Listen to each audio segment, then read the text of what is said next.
tissues. I know I'm not going anywhere. Just don't panic. Where's Kathy? In Kabul. Kabul, no. Wow. All right. Yes, so- I'm in Kabul. That's what I figure. You'll figure out there somewhere. Yeah, I'm here. All right. Well, I think we're good to go. If you want to press live, everybody's happy? Yeah, sure.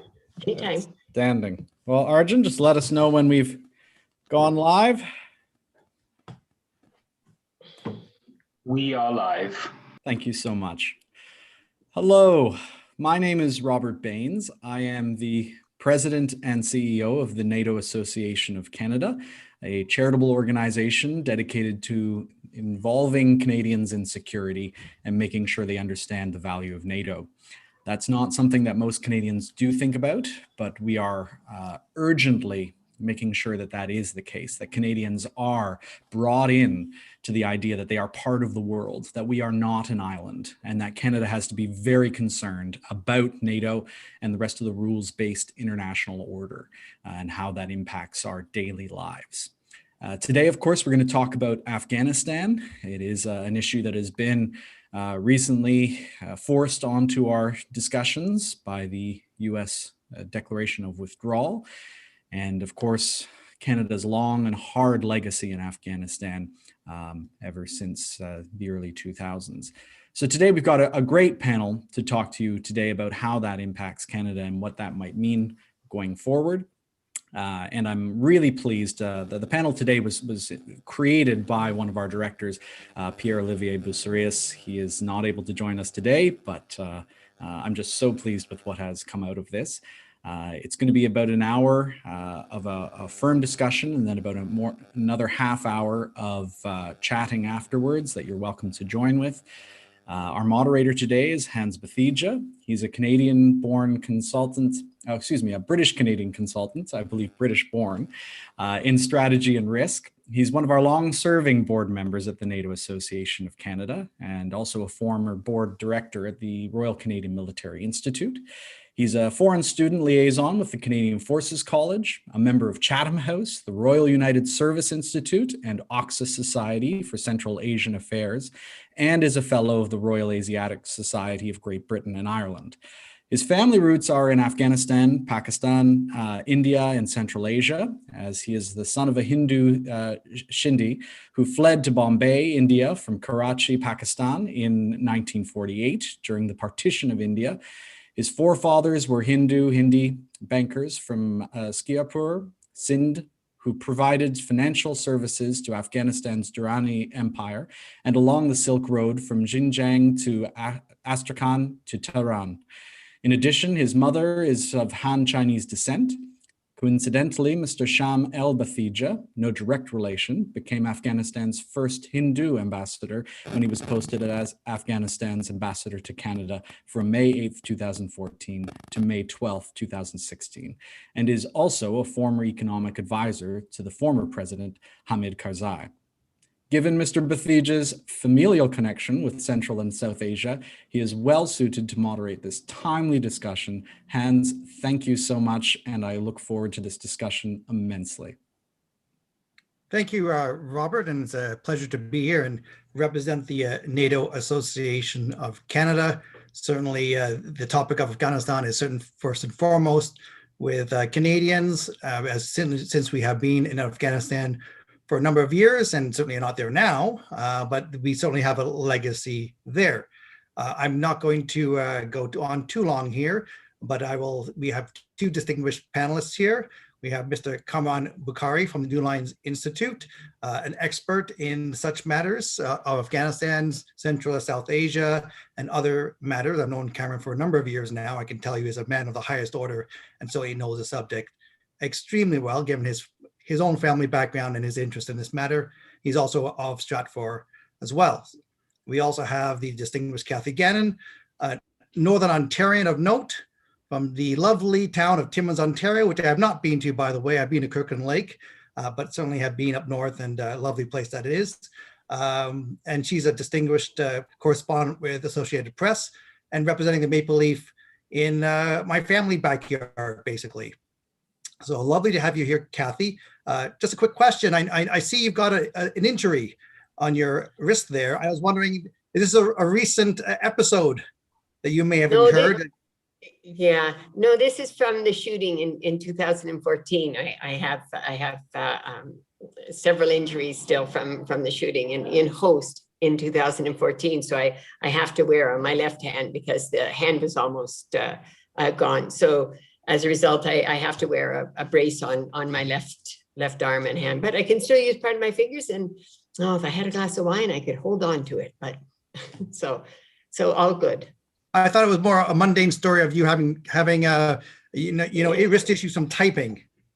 Yeah, no, I know people always, and then they ask, and I feel like it's just, I'm compelled to tell. And my good friend Anya, the German photographer, was killed. So it was, yeah. And we do acknowledge Anya's the loss of Anya at that time period. And you can certainly, by all means, you can touch upon that when we get into the discussions if you like. Yeah. So the goal is we will talk for about half an hour and then do Q&A. And then after that, if people would like to stay longer, we can stay longer for half an hour, but our goal is to keep it short. I'd like to preface I want to give it over to you two to really get into the meat of the matters. But right now, where we at in terms of the fast-breaking 24-hour news cycle that we live in today's day and age, certainly the hot topic right now would be the peace conference being suspended at this point in time. The Taliban don't want to participate. Peace conference to, of course, discuss the May 1st start of withdrawal of US and NATO troops, which numbers, I think, close to about 10,000 troops left over if you combine both forces. And then the goal is to certainly exit the longest war the US has fought, I think 19 years, almost double of Vietnam, by 9/11, the infamous anniversary of 9/11. So based on I've been thinking, how do I get the ball rolling on this discussion and really get to the heart of this matter? And I'll preface this by saying I had a lovely discussion with an Afghan cab driver in a wonderful city of Toronto, a fellow named Khosrab, who actually worked with US forces there. And I asked him that question. I like to talk to the person on the street. That's how we do things back home, right? And I asked him, I said, you're an intelligent fellow. I've got this talk coming up. And so why don't I ask you, you're a man on the street.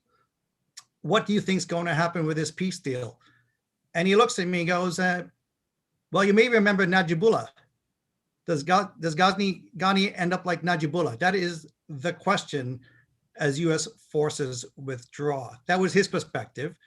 My other thought is, as a Canadian, and at the time of the invasion, as we defended ourselves, the question was always about social justice, women and children, education of the Afghanis, sustainability, reconstruction. Was it all for naught? So based on those are my two frameworks for this discussion vis-a-vis the cancellation of the peace conference coming up. Are we in fact moving nowhere fast?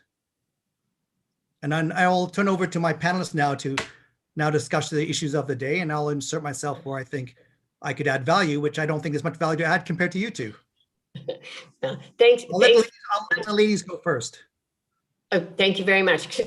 I'm just going to jump in there. Thanks so much, Hans, and it's great to see Kamran and Robert. Thank you so much for even inviting me. It's really a pleasure. I'm in Kabul right now, and just a couple of things on the peace conference. I think the hurriedness of it, and of course everyone says, the Taliban didn't want to attend, and it's true, they didn't.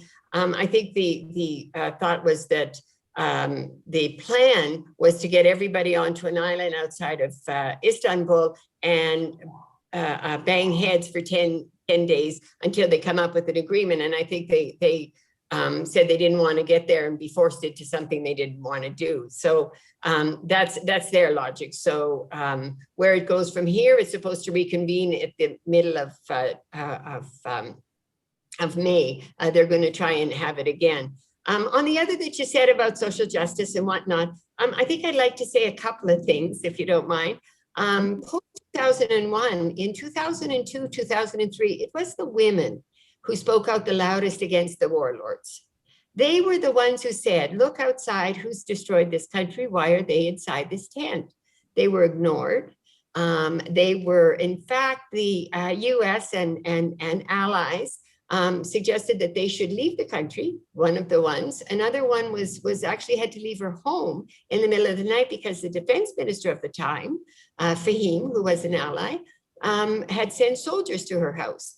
ISAF offered her protection to get her out of the country. So I think the commitment to women and social justice was perhaps not practiced on the ground, and perhaps if the women had been listened to back in 2002, 2003, Afghanistan today would be maybe look a little bit different. So I just want to make that that statement starting out. Certainly Afghans are worried today in Afghanistan. They're worried for a number of reasons. The security is in a desperate situation. It's the problem for a lot of Afghans is the uncertainty vis-a-vis criminal gangs, even authorities, also Taliban, of course, the Islamic State. You have the Tehrik Taliban, other terrorist groups here in Afghanistan. So it's a very mixed bag of potential problems. And currently, most Afghans, I think if you talk to them today in Kabul and around, they are deeply disappointed in the situation. And I think more people than ever are seeking to find a way to at least bring their children elsewhere for the future. And so I leave that as sort of a little bit of a reality look and an on the ground maybe look from this perspective. And over to you, Kamran. Well, thank you, Kathy. Thank you, NATO Association of Canada. It is so wonderful to be amongst fellow Canadians. I may travel the world.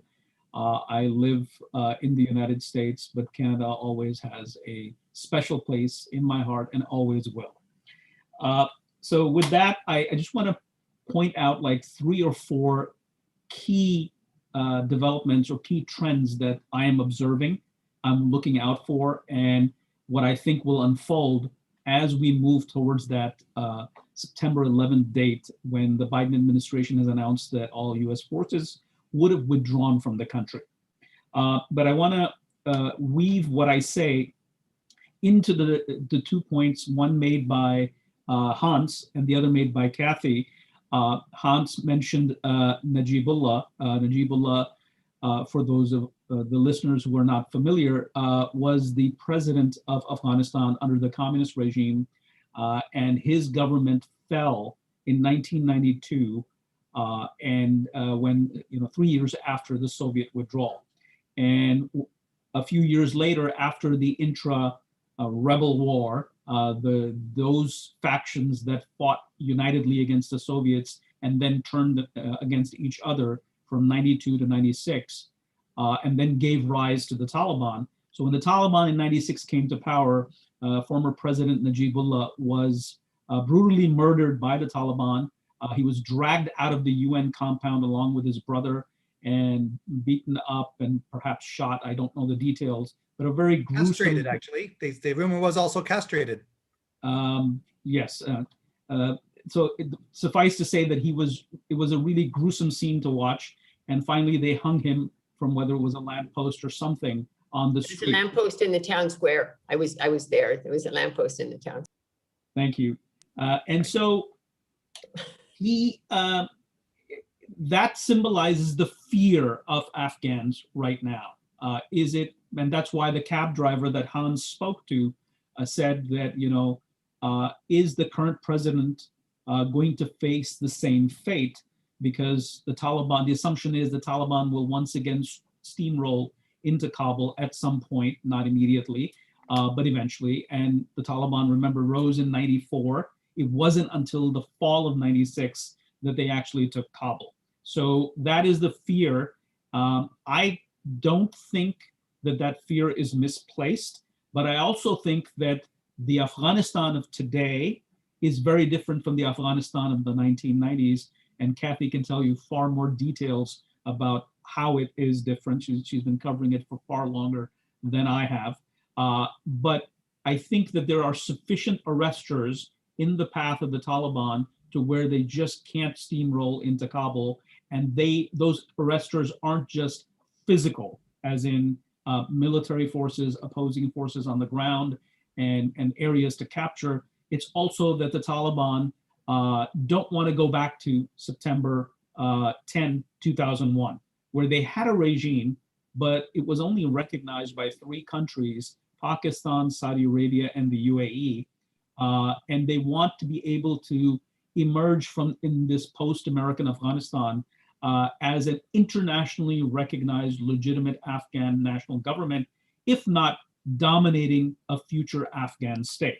That's their goal, and they are mindful that they just don't want to return to the days when, you know, they were sanctioned, they were a pariah. So I think that there are still sufficient arresters, but the risk is great. The risk is most high for minorities and women. And Kathy touched upon this. And I think that is the strategic dilemma that the Biden administration, or for that matter, even if Trump was in office and he had won the election in November, he would be facing the same situation. The reality is there have been gains made since 2002, when Kathy mentioned the women were told, ignored when they pointed out that you're doing business with the same warlords that brought us to the Taliban and all this death and destruction. So the gains made since that time, the rise of civil society, a kid that was born after September 11, this year is turning 20. And so it's a 20-year evolution. And the fear is how much of that is going to be lost. And that is the challenge before the Biden administration. How do you withdraw? How do you deal with a Taliban-dominated Afghan state and society and not erase much of what was gained in terms of personal freedoms, advances, development for people who are vulnerable? So having said that, I just want to point out 3 things. I think we need to understand what the United States is trying to do. The United States, and this is based on the historical record, the United States is capable, very capable of regime collapse, if you will. We saw that in Iraq, we've seen that in Afghanistan, but it's not in the power of the United States to be able to build back states. Nation building is very, very hard. And I'm not just saying that it's the United States can't do it. Nobody can do it. This is not how, you can't put Humpty Dumpty back together once that happens. And that has been the struggle. And so I think there's been sort of like confusion over what is the goal of the United States. And we've meandered in different directions over the past 20 years. And from saying, okay, we want to eliminate jihadist terrorist sanctuaries, to nation building, and to even a loftier goal of bringing democracy to Afghanistan. So though I think that at some point, and this was during the tail end of the Bush administration and the early days of the Obama administration, that there was a realization that in order to fight AQ, there wasn't ISIS at that point in time, in order to fight AQ and all similar actors, you don't need to fight the Taliban. The implication of that is that there is a comeback. You're acknowledging a comeback of the Taliban. You want to bring them back into the mainstream. And how do you withdraw and maintain security? And so I think from a strategic point of view, the United States is basically saying the job that Afghan national security forces have not been able to do can be done if we merge the Taliban somehow into this Afghan state, even if it needs to be changed somewhat or a whole lot. And that's a tall order. So that's number 2. Number 3 is that, and this is something that's not fully understood, which is that this is the first time ever that a jihadist movement is going to come into an internationally recognized government. We've not seen this before. Obviously there are differences between the Taliban and Al-Qaeda, otherwise we wouldn't be doing business with them. The world would not be doing business with them. But there's still The ideology is this more or less the same. There are, there are lots of behavioral similarities. And so that's going to be a challenge. And then, of course, how all of this spills over into the region, Central Asia, what are the implications for Iran? How will Iran behave? Pakistan, the Chinese, the Russians, and so on and so forth. That is those are the things that I'm going to be watching. So will we be seeing the renaming of Afghanistan to the Islamic Emirates of Afghanistan then? I don't know. I mean, that's a difficult question to answer. I wrote a piece last September saying that what is the best case scenario? Let's say there is a successful negotiation, and what emerges from that successful negotiation in terms of a power sharing formula. And my piece argued that Afghanistan is going to look like a Sunni Afghan version of the Islamic Republic of Iran, with trappings of Western parliamentary democracy, but overseen by clerics and the presence of a militia that dominates the country alongside its state security forces. It's very hard to achieve that. But if there's going to be, I believe, a power sharing settlement, then that's what it's going to look like. They can call it whatever. Kathy, your perspective now. Yeah, well, I mean, I think that's Kamran is certainly, the popular, and I might very well be right. I mean, I've been involved in covering Afghanistan close up for several decades. A couple of things. Frankly, the Mujahideen government of '92 was supported by the international community, and they turned their weapons against each other, which was if it would be exactly the same sort of jihadist government. So I think it has been done before.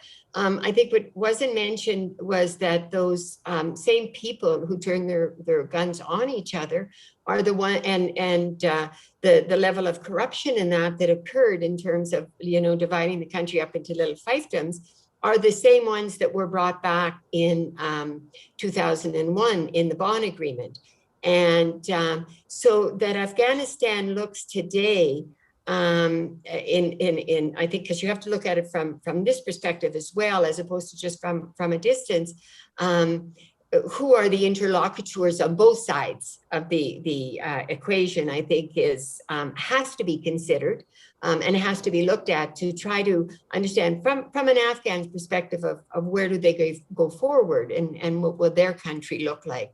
So many of the same people were brought back in 2001 and the Bonn Agreement, and the way it was, the power was divvied up, it was very clear that there wasn't a desire to share power. And I think people have understood that one side was completely alienated, and many people will say that when the Taliban left in 2001, it was November 13th that they left Afghanistan, because I was here at the time when they fled, and the US-led coalition and their allies, their Afghan allies came in. That at the time, Afghanistan, there wasn't support for the Taliban. Everybody was happy to see the back of them. There was no question, even in the rural areas, because, not much of Afghanistan is different today than it was then, that was before in the rural areas, because it is a very conservative country, and it is and so they just left. But so I think everybody, even in the rural areas, were happy to see the back of them, because they came from Kandahar. So you're in another part of the country. Nobody wants to be told what to do by somebody coming in, but they had a very firm control. So the country wasn't the Taliban to take back. It was the government or the people put in to lose. And one just little thing I will tell you in terms of the situation then was that from Zabul province, which is a Pashtun-dominated area, which is where the Taliban largely comes from, is that ethnic group of Pashtuns. And they were very strong during their rule from 96 to 2001. 2,000 young men from Zabul came up to join the Afghan National Army in 2002. All but 4 returned to the mountains and the Taliban. And this is from the deputy police chief of Zabul. And the reason being is that instead of creating a national army, you had APCs, armored personnel carriers. You had an army that was basically controlled or launched by a smaller segment of Afghan society that alienated the other segment. So they went back because they were mostly Pashtuns and they were humiliated, and so they went into the mountains. To understand a little bit of Afghanistan, in 1996, when the Taliban took over, first, they didn't bring Osama bin Laden to Afghanistan. Osama bin Laden was brought to Afghanistan by Abdul Rasul Sayyaf, who is one of the warlords, many warlords who are back in Kabul and have been repackaged as senior statesmen. So it was Sayyaf and also Haji Qadir. And there was a lunch for Osama when he came back from Sudan, who was actually brought here in an Ariane aircraft. And at the time, Afghanistan was still Ahmed Shah Massoud and Rabbani were in power. And so he was brought here then, and he was given a lunch by Molvi Yunus Khalis, who later became an ally of the US, and his fighters were then helping the US to hunt down Osama in Tora Bora. A little bit of conflict of interest there. So I just want to say, so the whole reason for this long detail, not that long, but anyway, explanation is to try to make you, to try to understand or try to give a larger sort of look at Afghanistan and to try to get away from it's all going to go to hell in the handbasket once the troops leave. I think you have to look at, to try to move forward, people in Afghanistan would say, look at where you are today, where ethnic divisions throughout the country are much deeper divided, that you have all these warlords who are heavily armed, they're militias. You have the Taliban on the other side who are heavily armed with their militias. So I think for Afghans, the uncertainty of where their country is I think creating the greatest fear for them. And if I can also say with Najibullah, and you're absolutely right, Kamran, and everything, Hans, as you say, he was the head of HAD when he was before becoming the president of Afghanistan. HAD was the secret service here in Afghanistan under the communists, and was a very brutal a secret service controlled by the former Soviet Union, and a very brutal one. And a lot of people who disappeared and were killed. The people who, and not for a moment, but I'm just saying, the people who came up from Kandahar and who went into the UN compound where Najibullah was, had lost their entire family under HUD, had been taken. So you're looking at a conflict situation. Nothing is as simple as it seems, as straightforward as it seems, as brutal, horrible. Absolutely, there's no, I'm not for a moment, but I'm just saying that's also part of the history of Afghanistan that has to be understood and maybe sort of realized, so that the situation can be looked at in a very clear way, so that you could say, okay, here's where it was before, here's some of the interlocutors on both sides, here's the mistakes, here's the opportunities missed, and where do you go forward? So that's just my thinking in Afghanistan over the many years.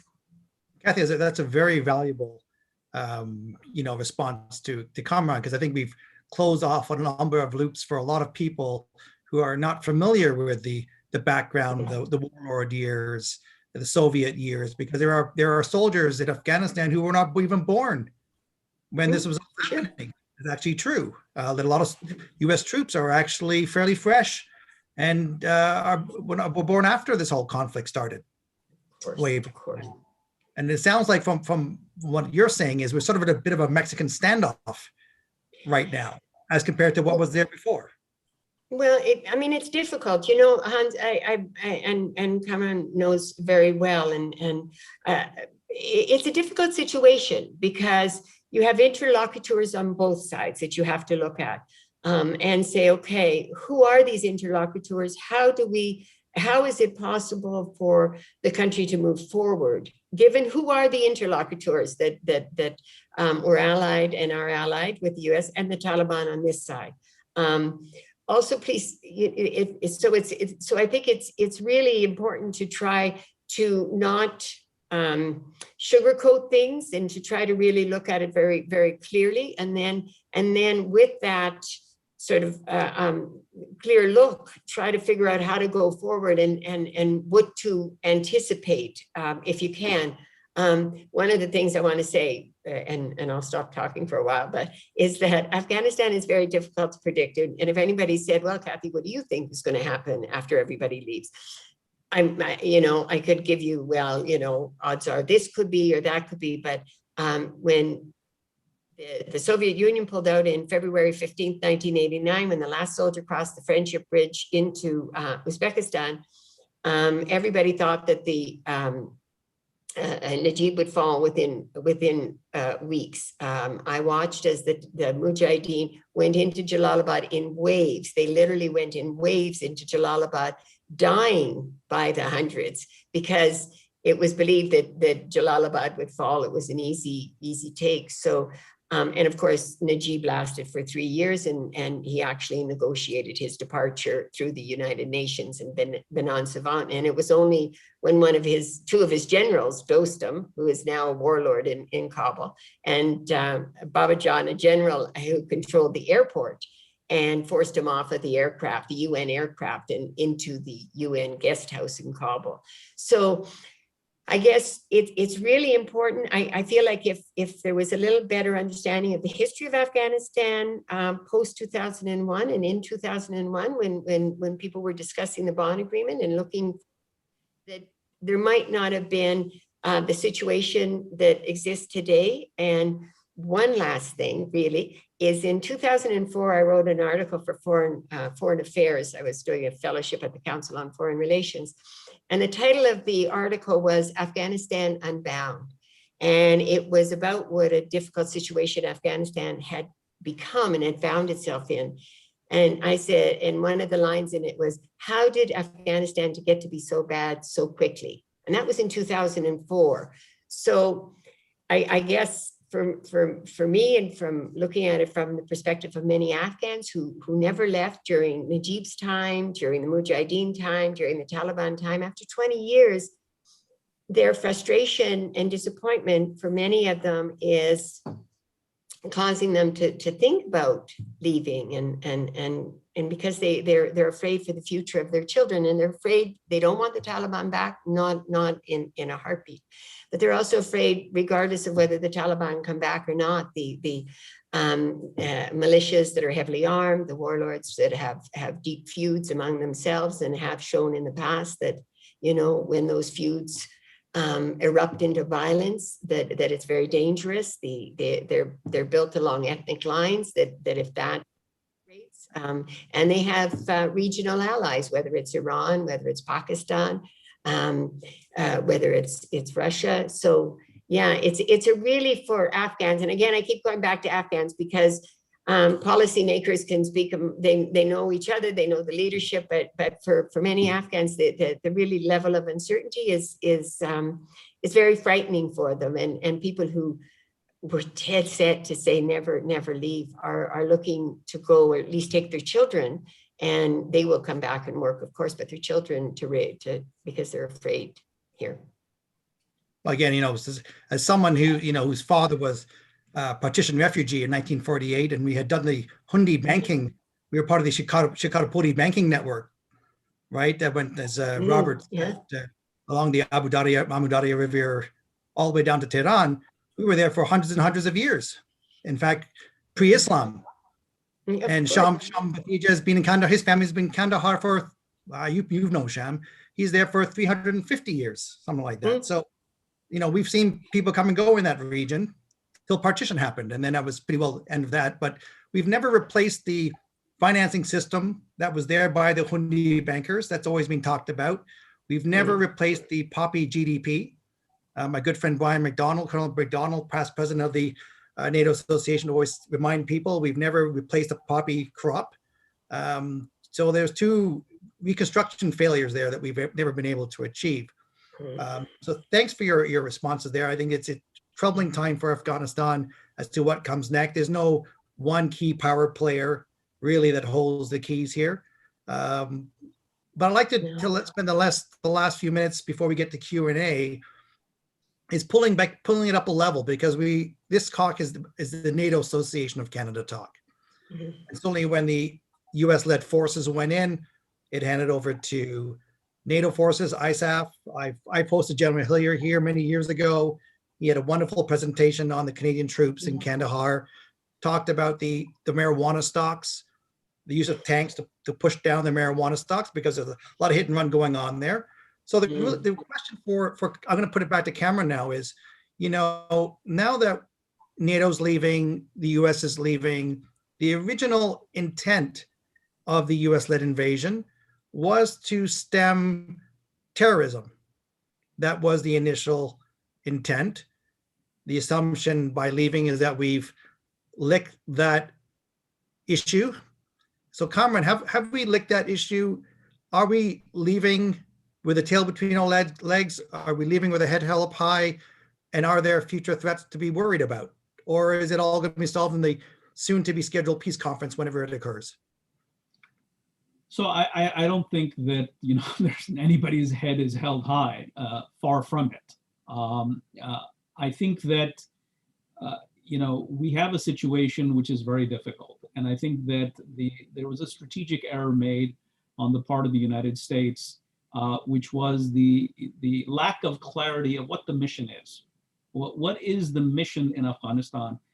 You could trace it back to the thinking that began after the September 11 attacks, literally September 12th. And the idea at that point was, look,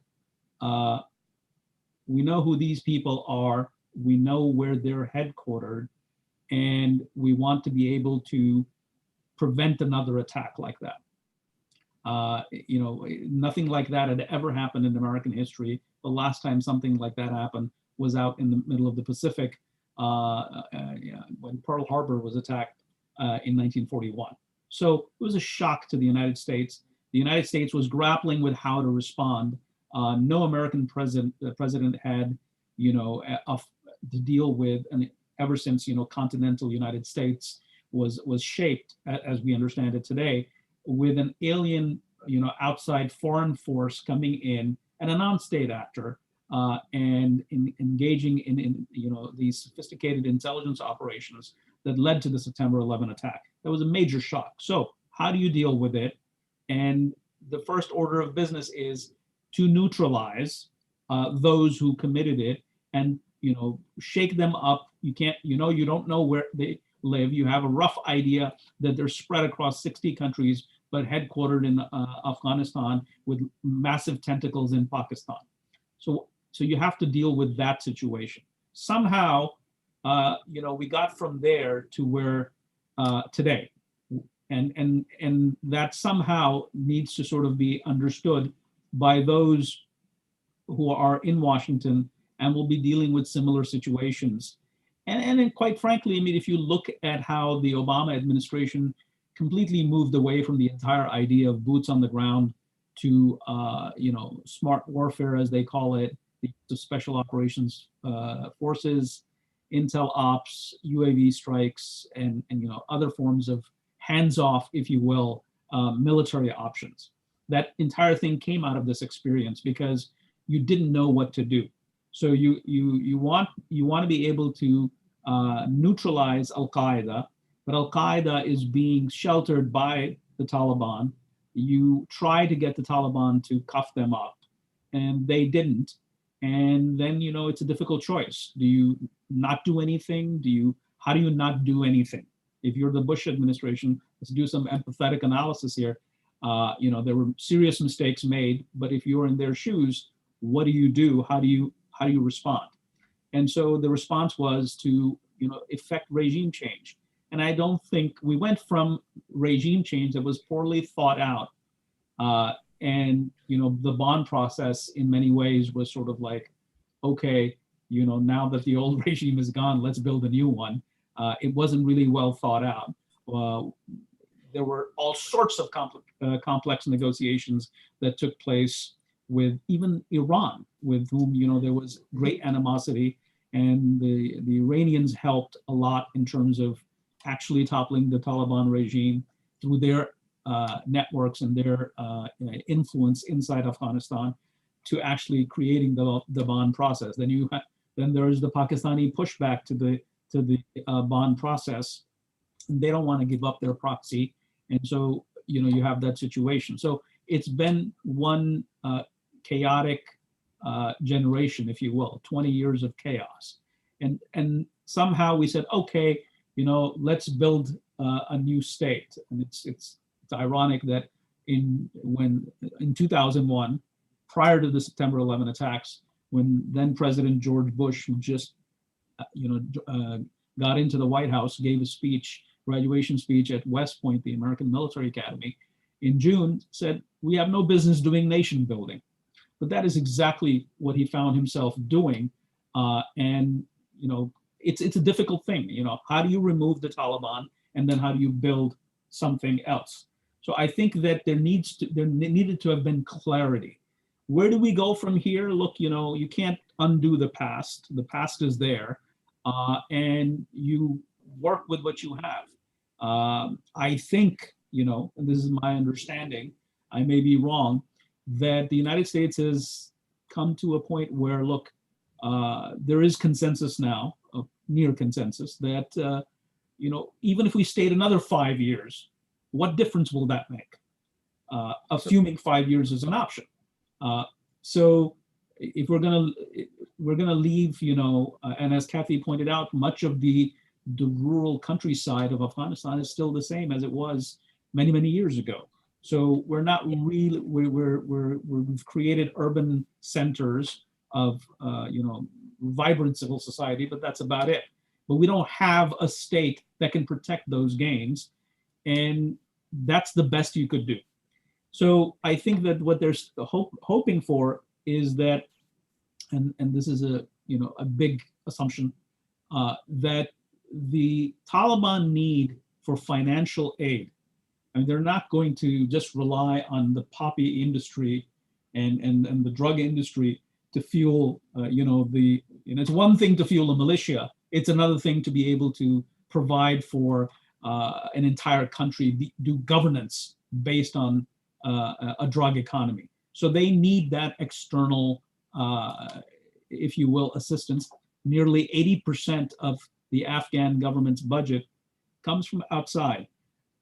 And they're hoping that that brings the United States and the international community a great deal of leverage. And that will, over time, they can use that to shape behavior. And, it's something, the power of the purse, so to speak, will be able to help shape, because what we're really hoping is that there's behavioral change in the Taliban, something I wrote my dissertation on. That's not something that happens on electoral cycles, or even 20 years is not enough. Those things are multi-generational. And, and then again, we're talking about not a monolithic entity. The Taliban are multiple factions, knit together in a very complicated way. So over time, for them to be able to undergo ideological behavioral transformation to the extent that it is possible is a long-term goal. And I think that's what the United States is hoping, that we don't need to have troops there, because there are other means to make sure that it doesn't become a sanctuary. Then, if we can get the Taliban to somehow work with the Afghan side, again, a big if, maybe there'll be a method to the madness. Maybe it'll be better than what we have right now.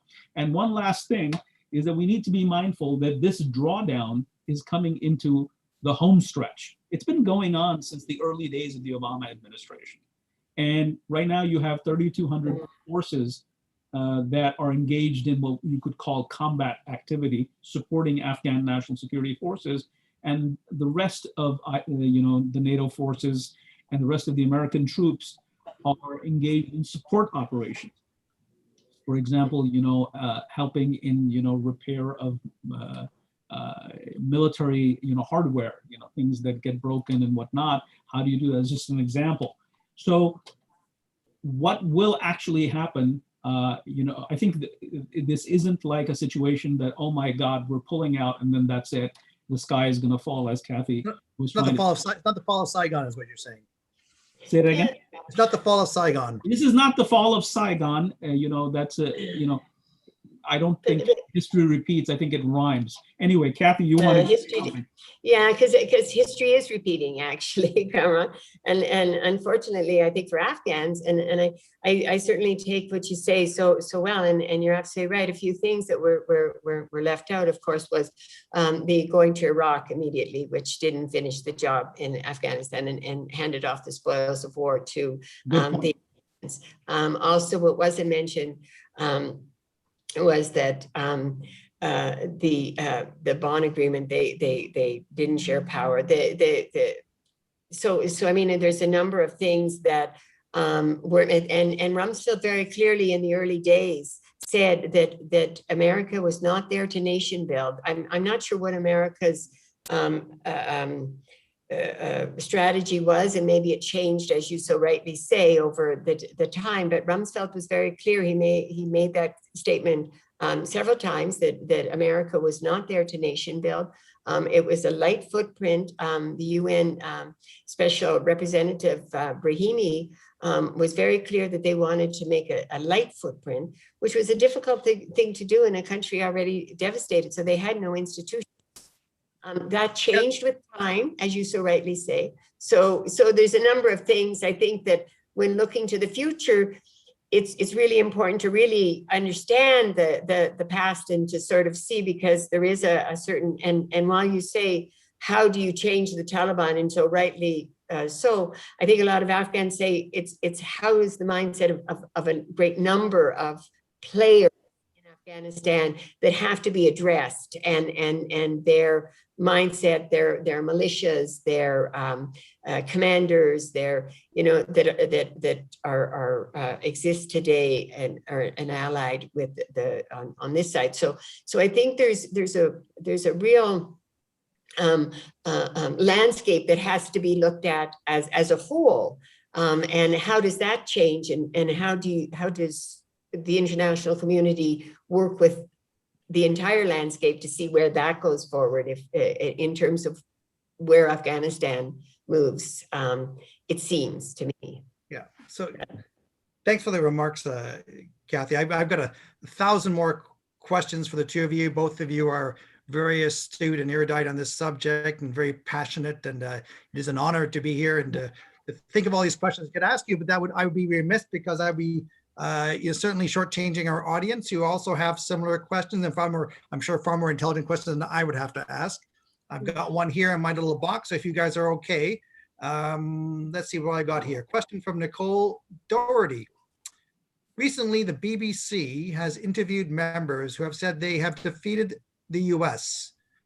What do you say to the idea that by leaving Afghanistan, the US has handed the Taliban a strong promotional and recruiting tool? And what are the implications of the idea that the Taliban has won against the US? There's got two questions there. So we give the first one to you, Kathy. Sure. Yeah, I'll take both, and Kamran can as well, because I think there's varying points. I think first that their recruiting tool, they really sort of are in quite a strong position in terms of in their areas, of Afghanistan. They control up to 50% or hold sway. So they have a lot of, in terms of recruitment tools, they have that. So I don't see that that's going to, I think there is a belief that they have defeated, and even if they don't believe it themselves, they'll certainly push that narrative that they've defeated another superpower, because you have to realize that the leadership of the Taliban are the same Mujahideen that fought the Soviets in the 1980s. And came from the group. So that's how old they are. And so yes, they will use that narrative, and the departure of the U.S. leaving with no conditions isn't necessarily a defeat, but that they will play it like that, I think is probably true. But Kamran's right in terms of what they want, in terms of and need in terms of international recognition and finance. As a recruitment tool, they don't really need recruitment tools. It is a national. They don't have pan-Islamic agendas. They're very much a national, in my opinion, a force. So they control and hold sway in a large part of their ethnic Pashtun areas. So I'm not sure they really need a recruitment tool, but I think she's right that, the Taliban will certainly use that and say that they have, just as they said they defeated the Soviets. Kamran?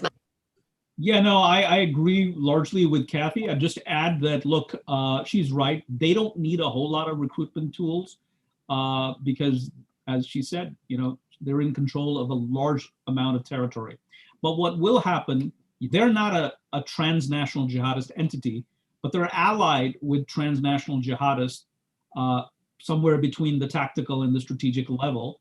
And even if they weren't, there are a whole lot of other actors. Kathy mentioned the TTP, the Tehreek-e-Taliban Pakistan, that is the Pakistani Taliban rebel group. Then, there's still AQ out there. There's many franchises, ISIS, and a whole bunch of other groups that are going to take this and say, this is inspirational, if you will, for them.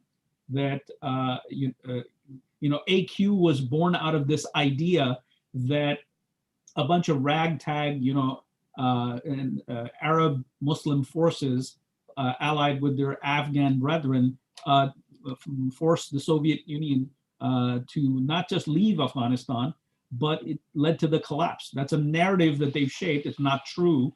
The Soviet Union collapsed because of other reasons, but they're going to spin it.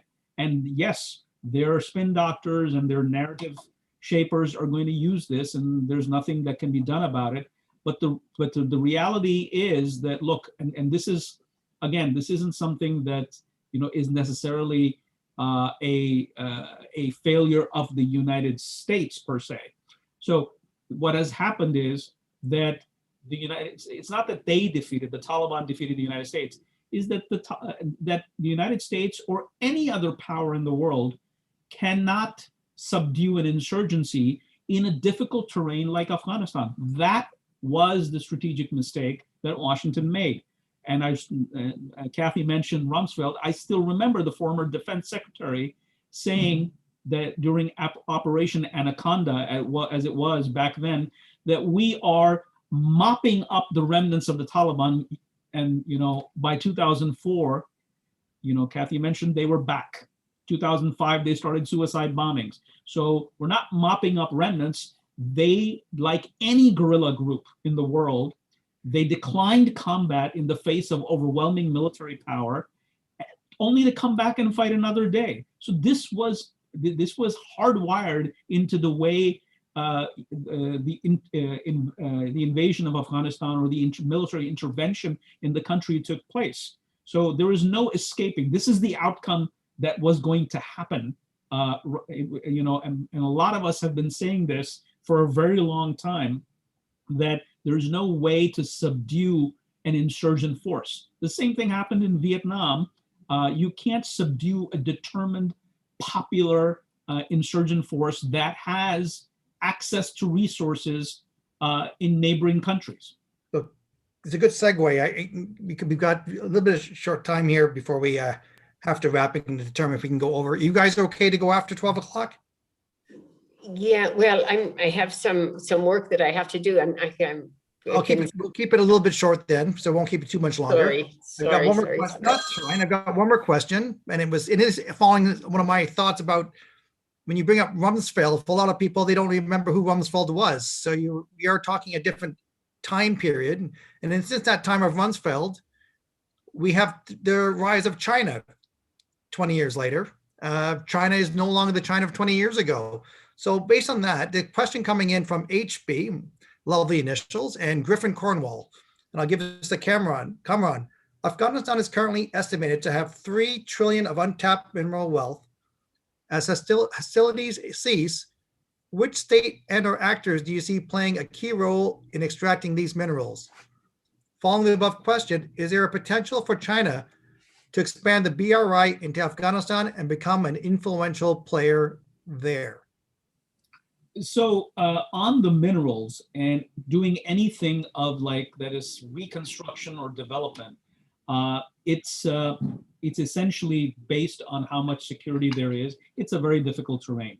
To extract minerals, this has to be done by, it has to be worth it. So you want to be able to invest money to extract them in order to be able to make a profit. Yes, the Chinese model is very different from the Western model. They still want to make a profit.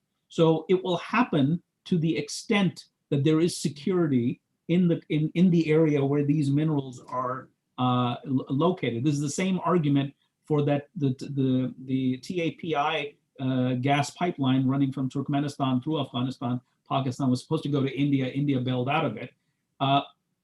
You have to go through Afghanistan. If Afghanistan isn't secure, then how do you actually build that road network? Right now, the Chinese, I mean, we haven't talked about this, but if Afghanistan descends into further chaos, another chapter of the 40-year war unfolds, then the Chinese have to think about their investments in Pakistan in terms of the China-Pakistan economic corridor and how will that spill over, not to mention Pakistani security itself.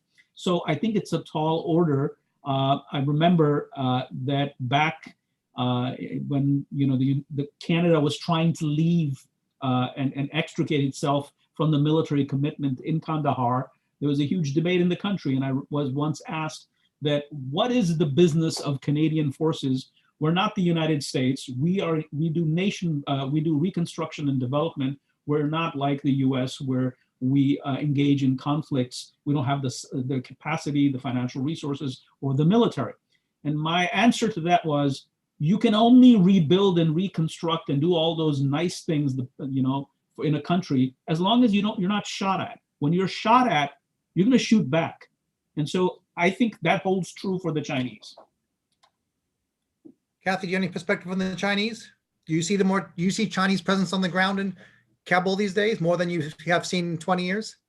It's an interesting question. I agree with Kamran in terms of, from Pakistani perspective, I think that, if it goes, if it's hugely chaotic, that it's going to be a problem for the border areas. Look at the bombing in Quetta that just occurred, and the Chinese ambassador was at that hotel, 5-star hotel in That's Pakistan. Right. So yeah, so that's a real concern. There are reports that the Chinese have and China is also worried about the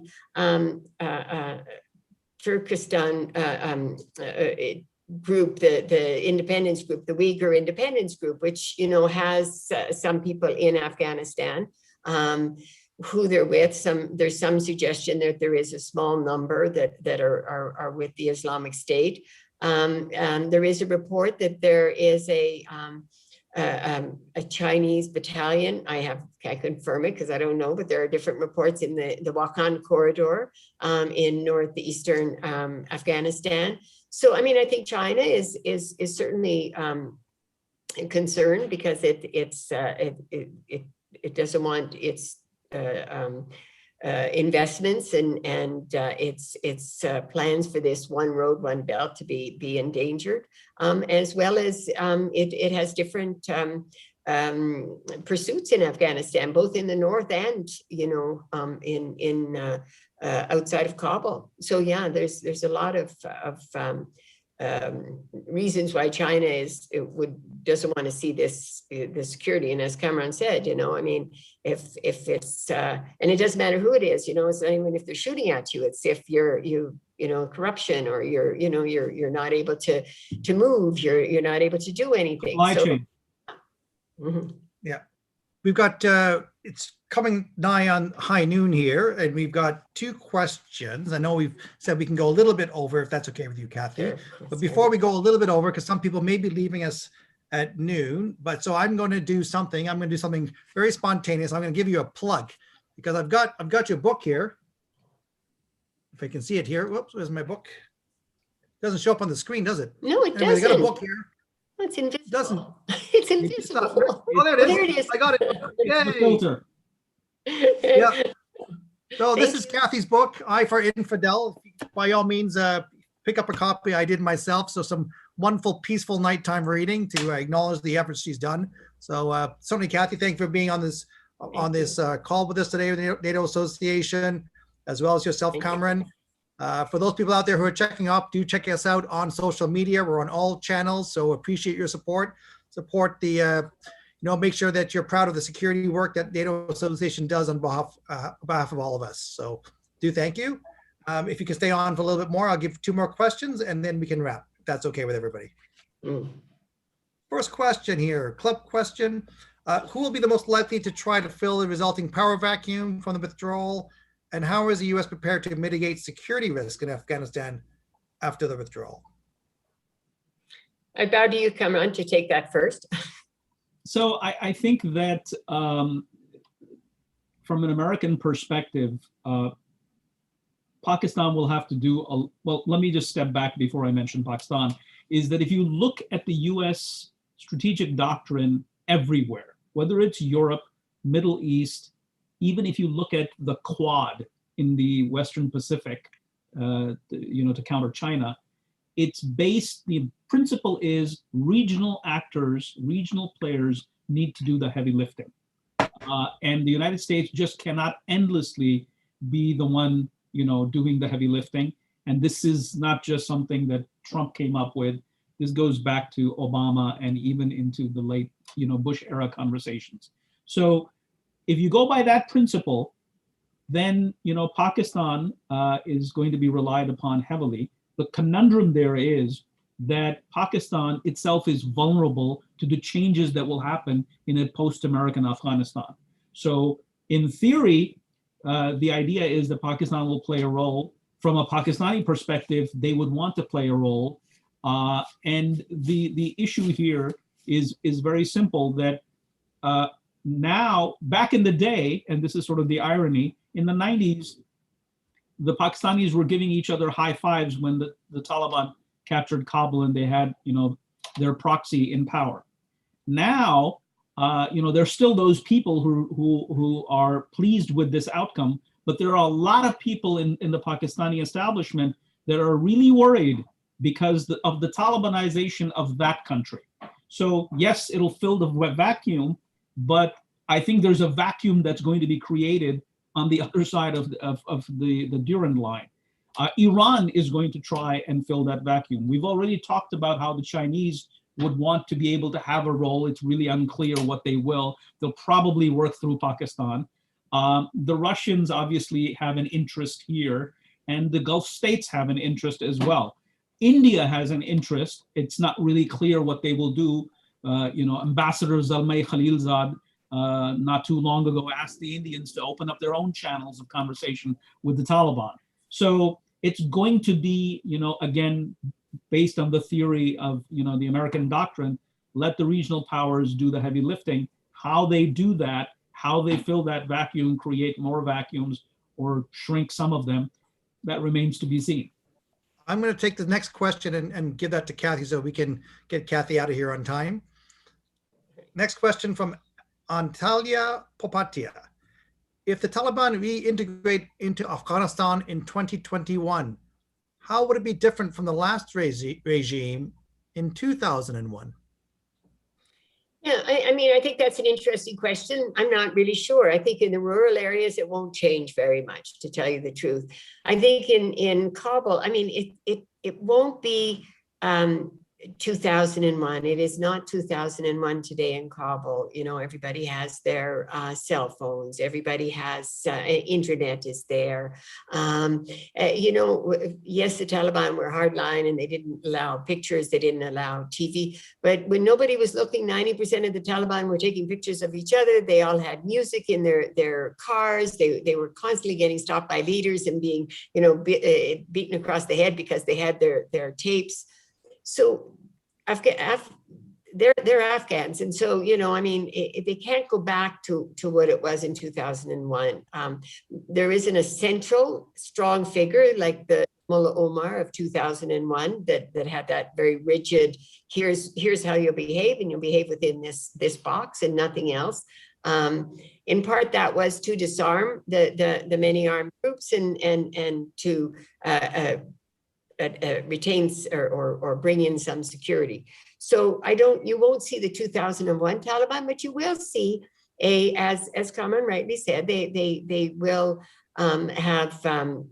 revert to religious edicts, but religious edicts not in terms of punishments and that, which are no different than the punishments that are carried out every Friday in Saudi Arabia, let's be honest, you know, but in terms of segregation, you know, will women be allowed to work? The Taliban have said, yes, women will be allowed to work. Women will be allowed to be in the political sphere. They'll be allowed to be judges and lawyers. They will not be allowed to be a Supreme Court Chief Justice nor the president of the country. Will women accept that? I don't know. But they will also push for segregation in the workforce. They'll push for segregation. It's already segregated in the schools. And I don't know the pushback that will come from the non-Taliban, the people in power. There's a reason why today in Afghanistan, they have been unable to ratify the violence against women legislation in the parliament because of the conservatives that will defeat it, that they know will defeat it. There's a reason why Afghanistan is still today in 2020 one of the worst places in the world to be a woman. So there's a lot of different voices that will not stand up and fight with the women who are fighting to preserve many of these gains. So I think there will be segregation, but will it be the Afghanistan of 2001? I mean, I could be totally wrong. And God knows I have been in the past, but I think if you look at the cities, the villages will be much the same. But in the cities, and maybe not Kandahar or Lashkargah in the south, but certainly in Kabul, you can't turn back time. You know, you can't shut down. There was only one computer during the Taliban time, and that was in Kandahar. And Mullah Omar didn't even know how to turn it on. You know, I don't know that it was ever turned on the whole time. So it's a very different country, and it's a very different Kabul, and I just don't see that they would be able to return to that. But you know, there will be restrictions, and I don't know how many allies among the conservatives in the country will those women who are fighting for absolutely no restrictions, how much support they will have. Well, Does that answer that? I think that was a great, you know, non-answer to the question. Kamran, for last comment. Did you have a last comment on that? I don't think I could add much to that. Kathy is on the ground and she can tell you more about what's happening day to day. I completely agree with her. This isn't the Afghanistan of 2001 and definitely not 1996. And so it's going to be a complicated picture. I mean, one of the things that I am going to be looking at is, you know, defections from the government side or from factions opposed to the Taliban onto the Taliban side, because that's going to tell us which way this war is going to go if they can't come up with, you know, a negotiated settlement. The other thing is that, you know, how does the Taliban go from holding rural territory taking over cities? They've had some brief practice with the couple of times that they tried to take over Kunduz in the northwest of the country. That's something that will determine the extent to which the Taliban can flex muscle. So, how much of hemorrhaging on the state side, how much of a push by the Taliban, and that will determine the battle space, and everything will flow from there. Well, I want to thank you both for your wonderful comments and addressing these very erudite questions that we've had our way. Shows you the caliber of the audience of the NATO Association of Canada, that we have such great questions and are able to bring together such great panelists such as yourselves. It is indeed a very long war. I will say that probably here in the West, we are tired. Our forces are tired, our policymakers are tired. You cannot go into a place like Afghanistan and stay forever. Now, as a Hindu Sindhi, you know that you can't be anywhere forever. Sometimes you just have to go, and we have to go. So, question of what comes next. I mean, obviously, the peace conference will at some point in time happen. How that will happen, we don't even know. Every day is a crapshoot. But again, I thank you both for being here.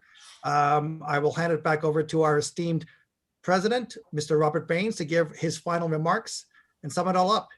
Thank you so much, Hans. Well, you have been an outstanding moderator. Obviously, both Kathy and Kamran have been terrific discussant partners. But really, this is a conversation that will continue. And I would invite all of those who are watching right now to keep involved. Have conversations with those people that you've got, next to you in your family, at work. These are all issues that are and deserve to be discussed by all Canadians. We are a part of this, and I'm sure that these issues will be with us for a long time. So the NATO Association is really engaged and hopes that you are as well. And if you'd like to continue this discussion, please make sure you subscribe to our YouTube channel. And as Hans mentioned, do follow us on social media. Thanks again to our panelists, and Hans, great job. Cheers, everybody. Thank you very much. Cheers. Enjoy the Thank you news. very much. Hudafis. Hola Hafiz.